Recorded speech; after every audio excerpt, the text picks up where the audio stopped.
Jai Hind dear students, I welcome you all at Captain Batra classes. Today we will discuss about solution of differential equation.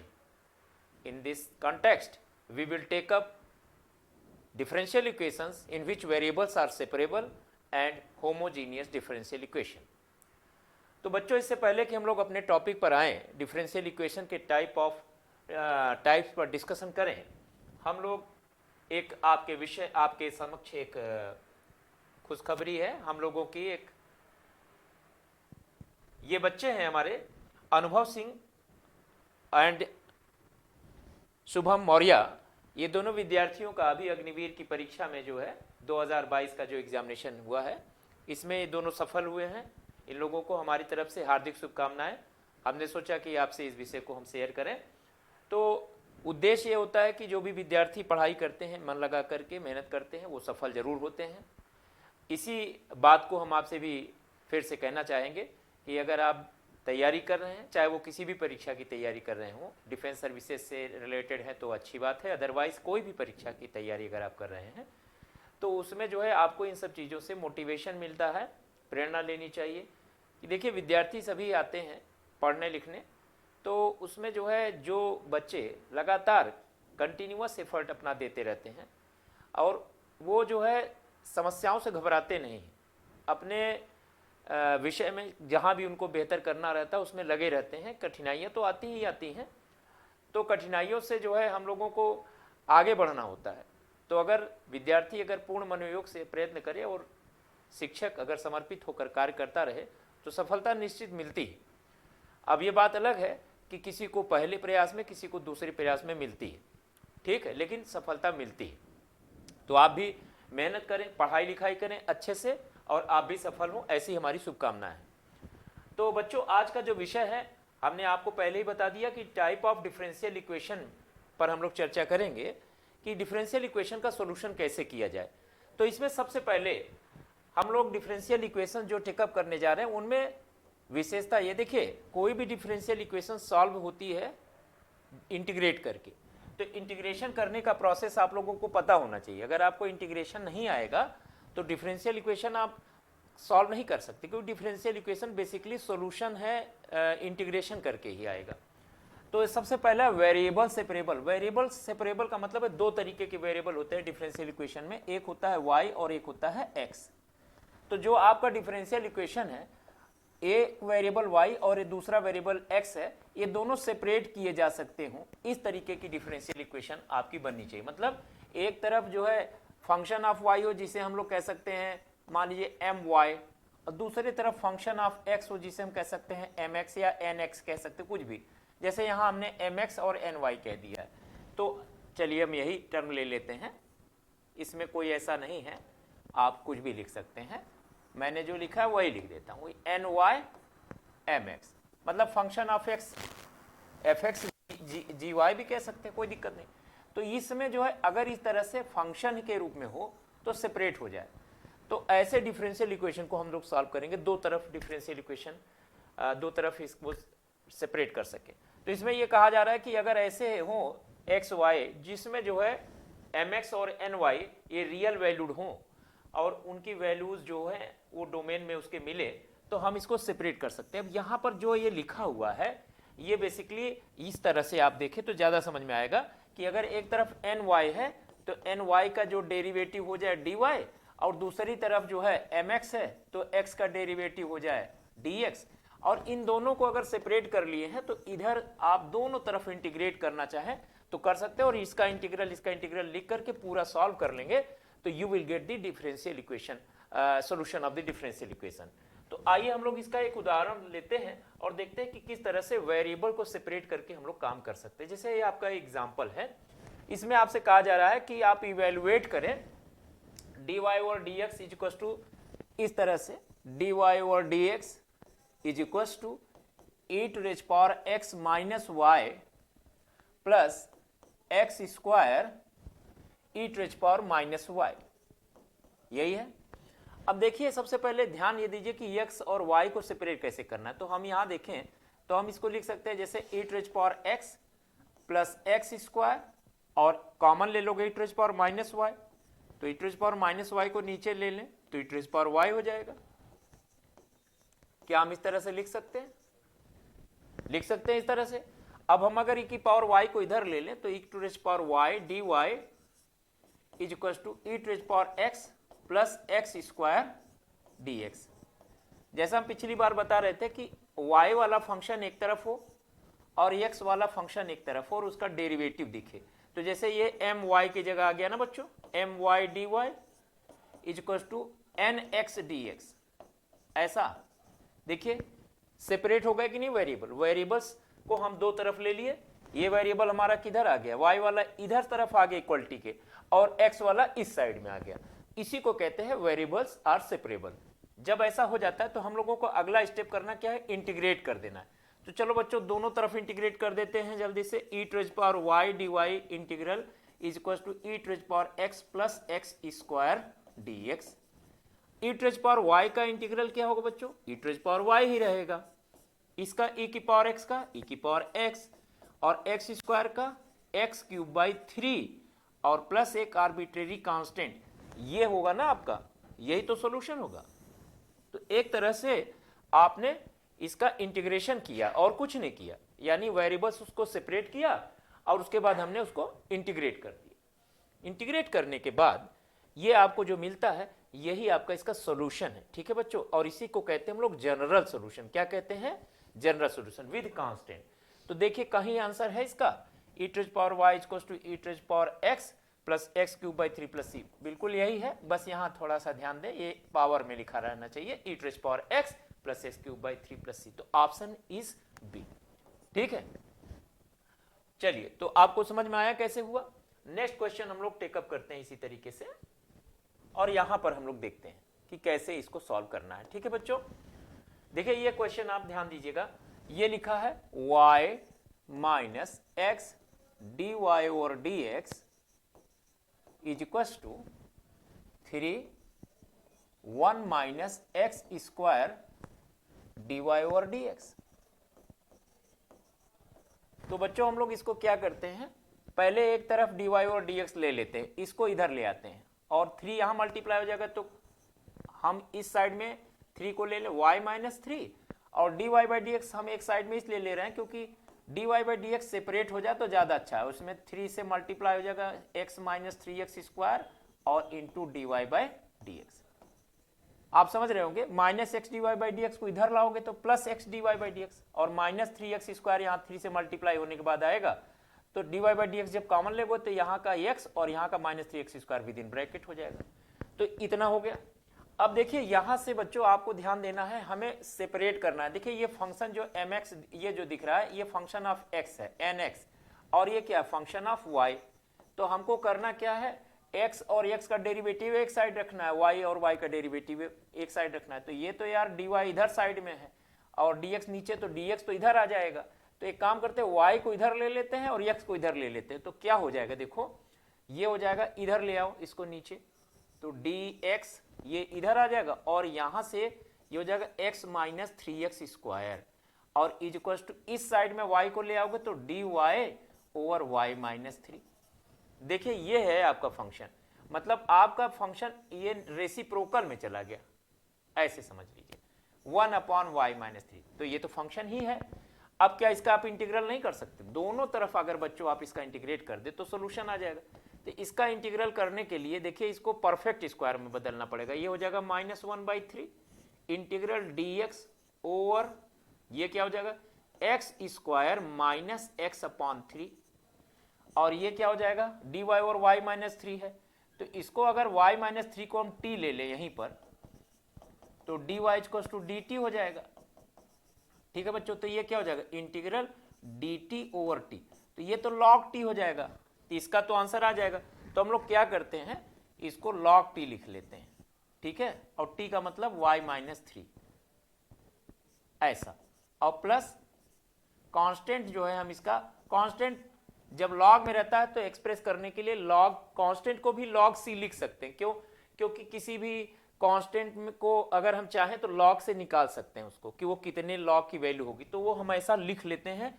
Expression जो है चूंकि हम लोगों को जो generally मिलता है log में हमेशा अक्सर log का कांस्टेंट के साथ में बना करके लिखा जाता है। तो -1/3, चलिए इसमें परफेक्ट स्क्वायर बनाइए बच्चों। देखिए एक्स स्क्वायर है तो यहाँ एक्स हम रख लें, माइनस साइन माइनस ही रहेगा।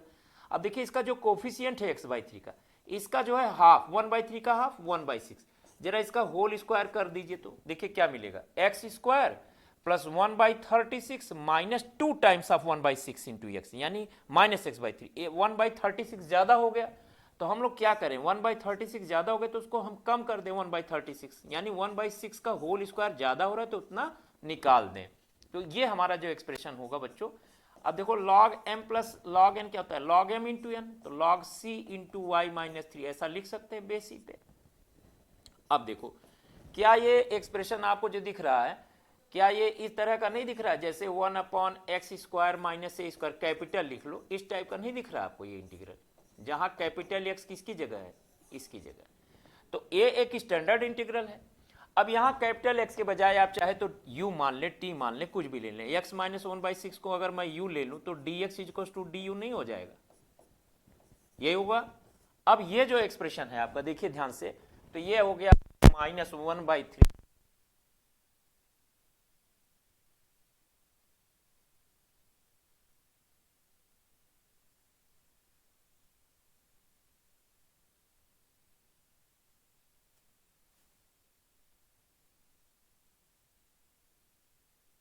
यही वाला -1/3 log, मतलब ये u² माइनस a स्क्वायर जैसा समझ लें, u² माइनस a स्क्वायर, तो 1/2a, 1/2a भी लिखना था, 1/2a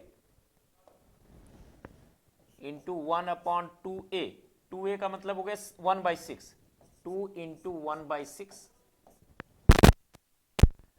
log mod x minus a, यानी x माइनस 1/6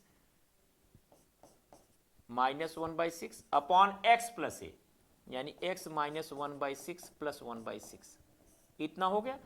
इक्वल टू आप राइट साइड में लिख सकते हैं log जो लिखा हुआ है c into y minus 3 base e। अब देखिए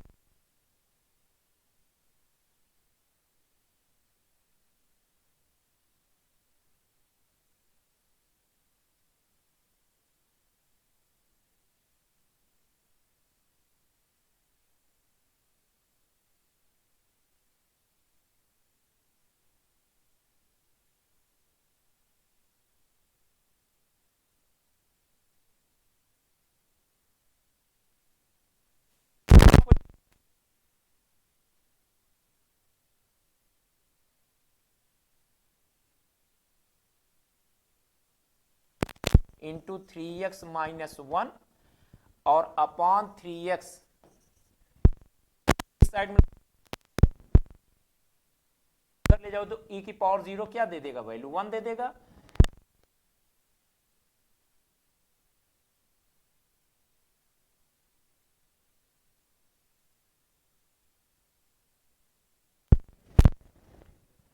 यहां पे हम लिख सकते हैं, अप्लाई करोगे जब 3x का तो कितना बन जाएगा, ये 1, अच्छा 1 अभी एक बार लिख लो तुम, ये हो गया। तो ये हो गया, देखो इधर बच्चों हो जाएगा y minus 3 into 3x minus 1 is equal to 3x upon c, नहीं हो जाएगा, यानी 3/c इंटू एक्स। कांस्टेंट को तुम कांस्टेंट से मल्टीप्लाई कर लो, जैसे 3/c भी तो एक नया कांस्टेंट है ना, तो हम इसको कैसा लिख सकते हैं, जैसे c टाइम्स ऑफ x, तो y minus 3 into 3x minus 1 is equal to cx times, कौन सा आंसर है,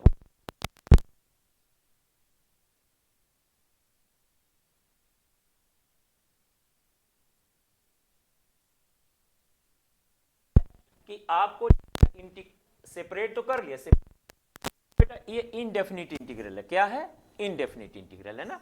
ये तो आप लोगों को इनडेफिनिट इंटीग्रल में ये स्टैंडर्ड रिजल्ट आपको पता होगा कि 1/x² minus a square, 1/a² minus x square, 1/x² plus a square का क्या इंटीग्रल होता है, यही यूज करना है आपको, ठीक है।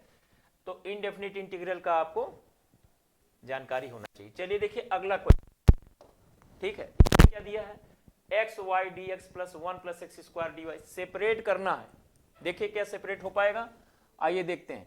X y d x plus 1/x plus 1+x² dy equal to 0। तो चलिए एक उधर भेज देते हैं, किसी को भी 1+x² dy लिख लीजिए और उस साइड में भेज दीजिए -xy dx। तो उद्देश्य हमारा क्या है कि हमको y को एक तरफ x को एक तरफ रखना है। तो देखो यहाँ x है और इधर y का डेरिवेटिव, तो x को इधर भेजना चाहिए और y को इधर लाना चाहिए। तो चलिए लेते हैं इसको हम इस तरह से, ये हो जाएगा 1/y, इधर ले लो y को क्योंकि इसका डेरिवेटिव इस साइड में है, इक्वल टू -x/1+x² है ना dx। देखो ये फंक्शन ऑफ y फिर वही चीज हो गया my dy equal to mx dx।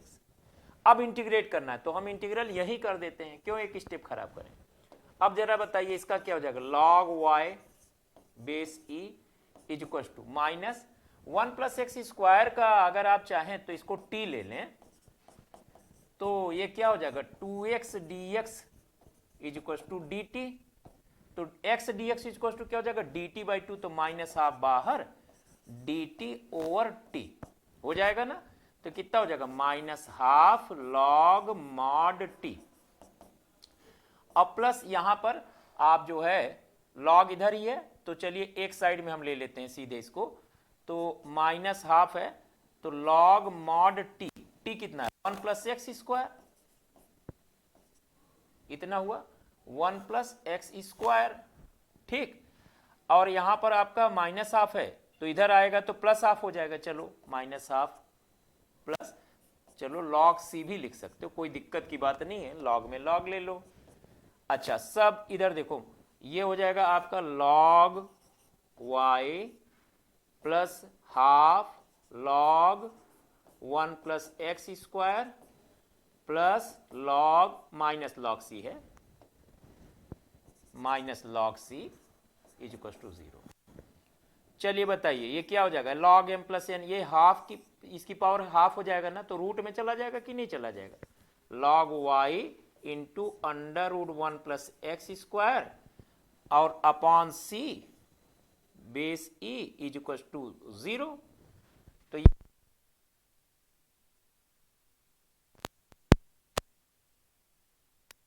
Power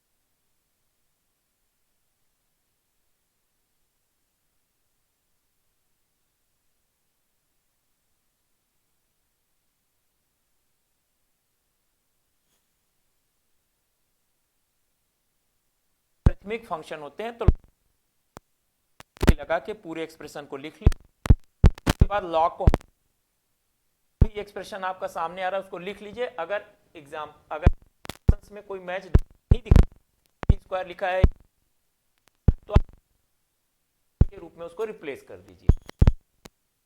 थोड़ा सा होता है कि आप ये फॉर्म लिखा गया वो किस रूप में है, अपना कर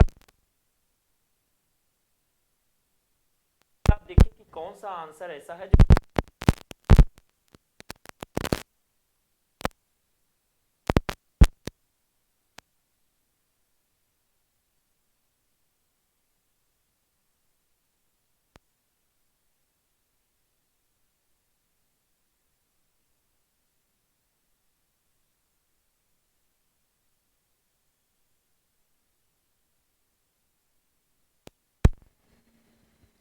देखिए अगला जो क्वेश्चन है वो ये है कि डायरेक्ट कुछ क्वेश्चंस ऐसे होते हैं जिनमें जो है आपका जो वेरिएबल सेपरेबल तो होते हैं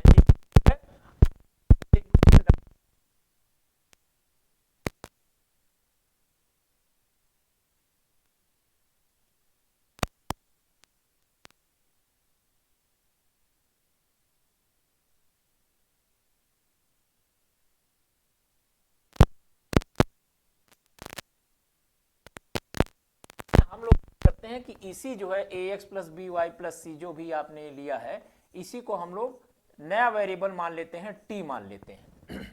और जब करेंगे ये या v के बराबर मान लें या t के बराबर मान लें, और उसके बाद चेंज कर दें उसको t के रूप में, देखिएगा ये t और x में सेपरेट हो जाएगा। अब आपको हम एक एग्जांपल के रूप में समझाना चाहते हैं, जैसे किया है, देखिए cos x plus y dy यहां होना चाहिए।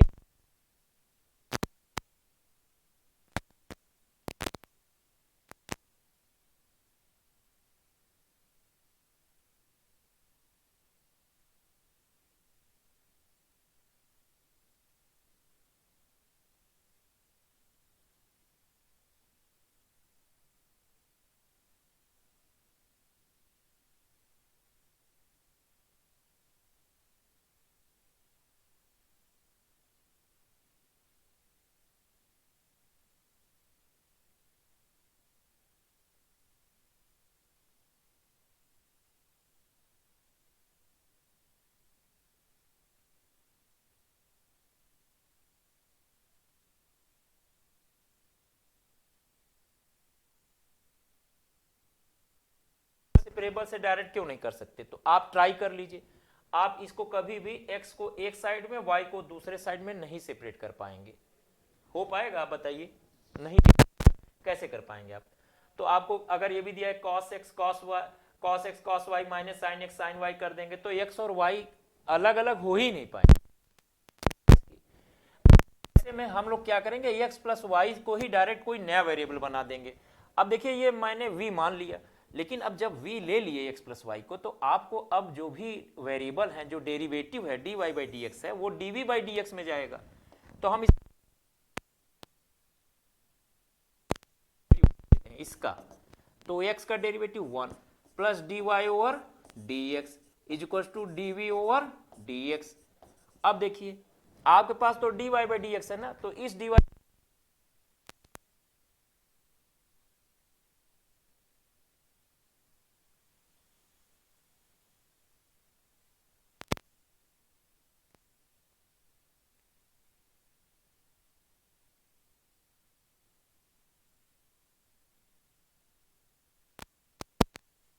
और d v over d x side में आगे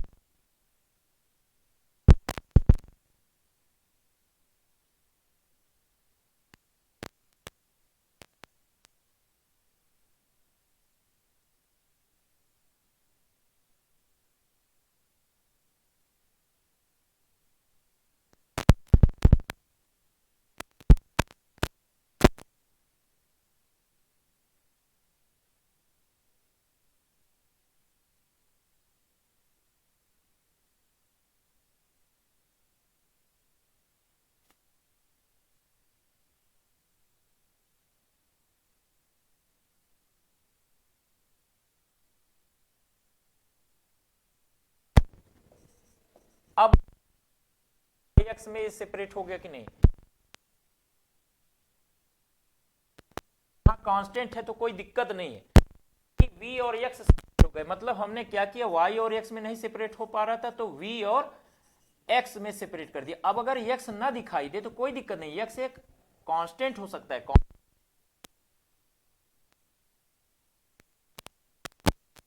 वेरिएबल सेपरेबल हो गया, किसमें वेरिएबल सेपरेबल हो गया? v और x में। हो गया कि नहीं हो गया? इसका मतलब ये हुआ अब यहां से आप इंटीग्रेशन का प्रोसेस कर सकते हैं। तो आइए देखते हैं कि कैसे इसको इंटीग्रेट किया जाएगा। देखिए बच्चों, अब आप जो एक्सप्रेशन आपको मिल रहा है उसका इंटीग्रल आपको करना है। क्लियर? तो नीचे क्या लिखा हुआ है? नीचे लिखा है 1 प्लस कॉस वी और ऊपर क्या लिखा है? Cos v. तो जाहिर सी बात है इसका जो है डेरिवेटिव तो है नहीं ऊपर, वेट करने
कांस्टेंट, बिल्कुल यही ऑप्शन है।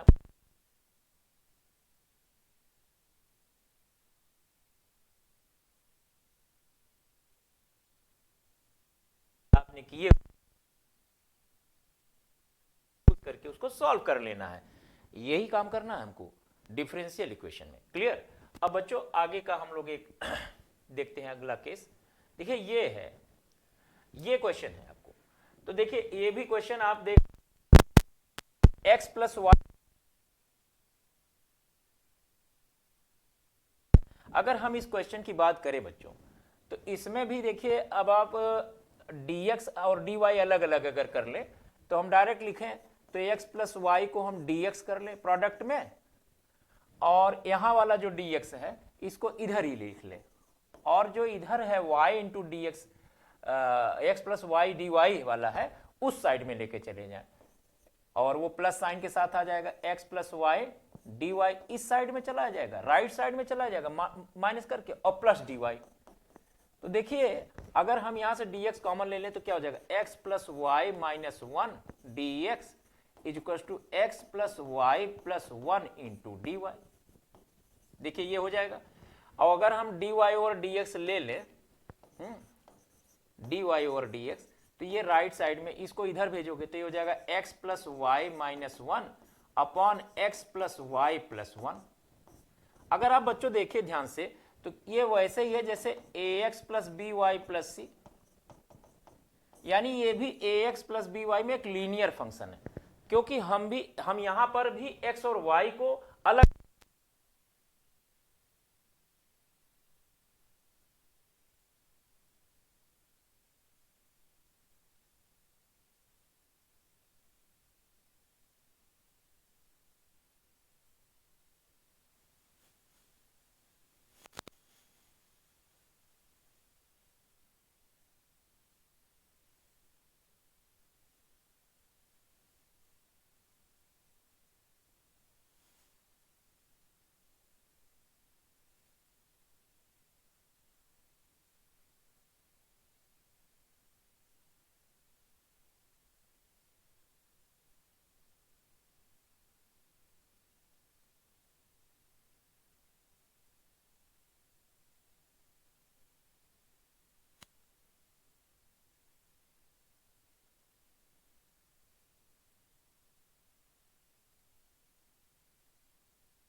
ठीक है।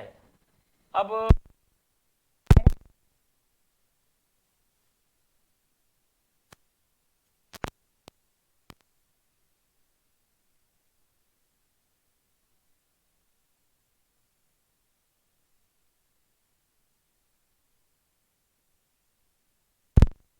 कोई भी आपने लिया dy और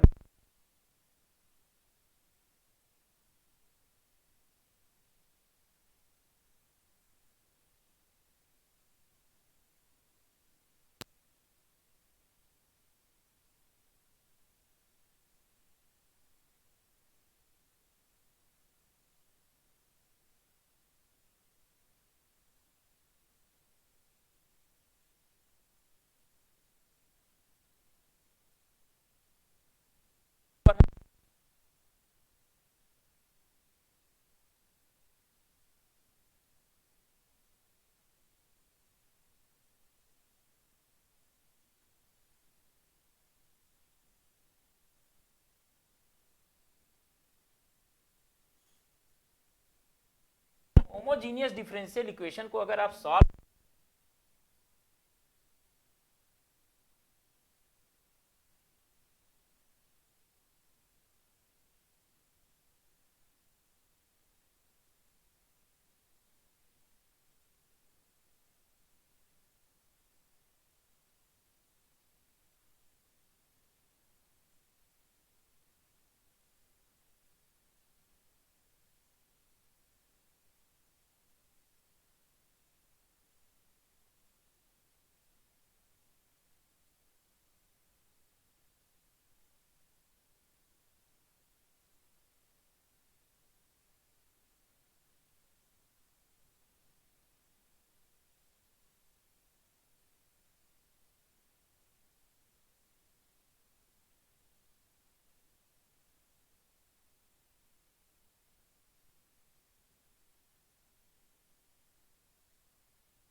तो कहने का मतलब ये है।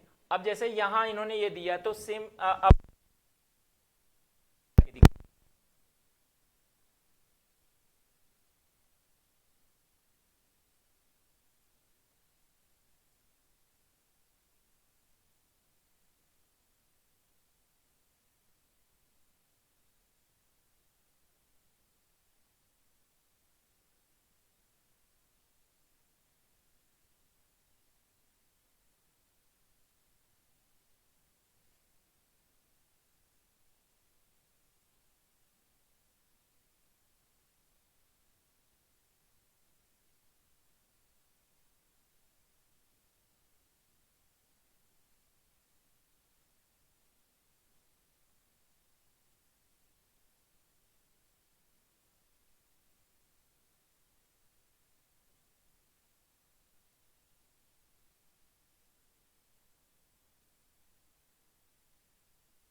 होमोजेनियस डिफरेंशियल इक्वेशन में ऐसे ही प्रॉब्लम्स आपको बनेगी, जैसे अगर मैं आपको एक और क्वेश्चन आपको दे रहा हूं, यहां ध्यान दीजिएगा,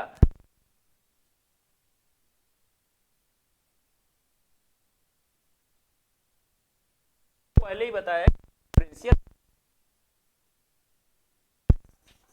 और एक्स डिपेंडेंट इंडिपेंडेंट है तो डेरिवेटिव dy बाई डी में दिखाई देगा। और अगर ये उल्टा हो जाए, कहने का मतलब यह है कि x डिपेंडेंट हो जाए और y इंडिपेंडेंट हो जाए, तो यही एक्सप्रेशन आपका dx बाई डी में दिखाई देगा। तो यहां पर सिर्फ ये जान लीजिए, हिंट मैं आपको दे रहा हूं, ठीक है, ये मैं कहना चाहता हूं कि जैसे आप y बाई एक्स को आपने वहां पर जो है v माना था, यहां पर आप x बाई वाई में पा रहे हैं, तो x बाई वाई को v मान लें और जो डेरिवेटिव है वो dx बाई डी में लाएंगे। यानी कहने का मतलब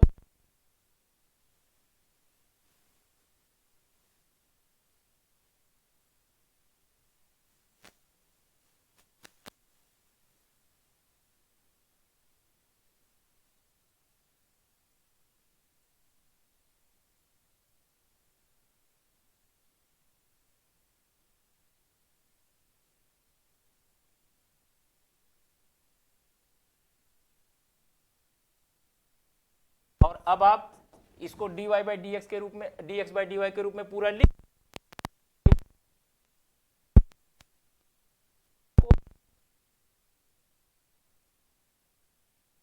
थोड़ा आपको लगे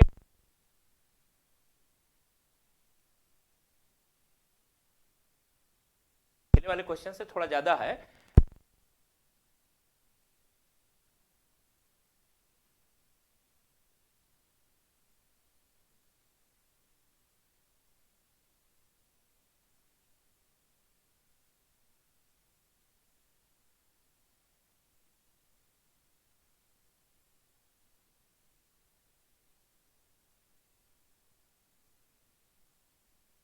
होमोजीनियस के बाद लीनियर डिफरेंशियल इक्वेशन है। होमोजीनियस में एक बच्चों होता है रेड्यूस,